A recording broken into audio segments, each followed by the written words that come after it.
Je reviens sur des questions linguistiques que j'ai évoquées dans une première vidéo ce matin, ce mercredi matin. C'est le 25, on est le 25 ou le 26 novembre 2020. Je vous ai parlé tout à l'heure de la trinité non, non féminin, généralement. Non, adjectif masculin, adjectif au féminin. Prenons par exemple le mot présence, la présence. L'adjectif qui va venir de présence, c'est présent. Donc là, on va passer du C, de présence, le E va disparaître, et à la place du C, on aura un T.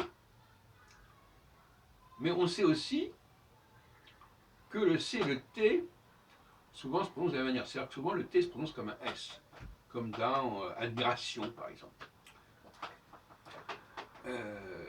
Alors, je voudrais aussi aborder la question, par exemple, du mot possibilité.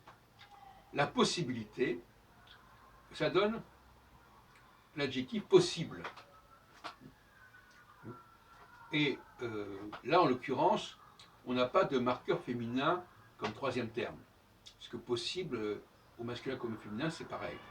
En revanche, présence, on a présent et présente.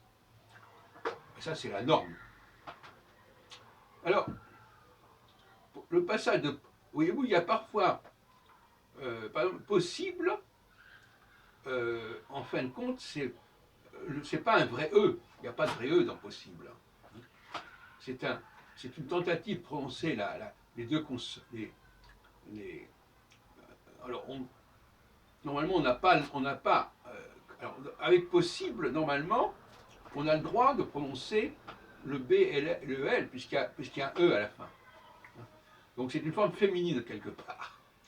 Et on va essayer de prononcer le L, on dit possible, possible.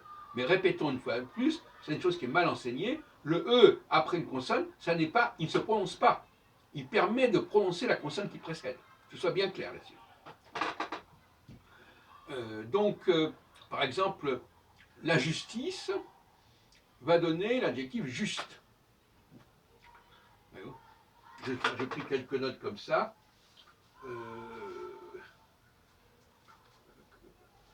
C'est un système ternaire que je n'avais pas encore découvert il y a encore quelques jours. Et qu'est-ce que ça veut dire? Alors, le rôle du féminin, des formes féminines en français est intéressant.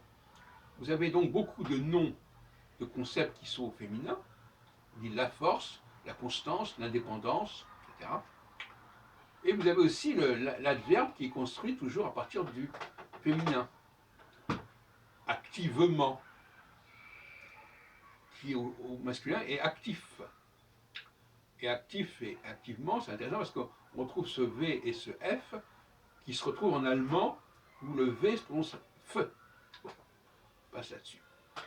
Il y a toujours des interrelations entre les langues à ce niveau-là. Donc, on a activité qui donne actif, qui est cette réduction de l'activité, et puis après ça redevient active. Il y a un système ternaire comme ça, dont j'ai parlé, je disais qu'il peut être en rapport avec la Trinité chrétienne. Donc on a le féminin pour les noms et le féminin pour les adverbes. Et les Anglais d'ailleurs ont adopté la forme féminine. Ils disent active, he is active. Au lieu de dire he is active.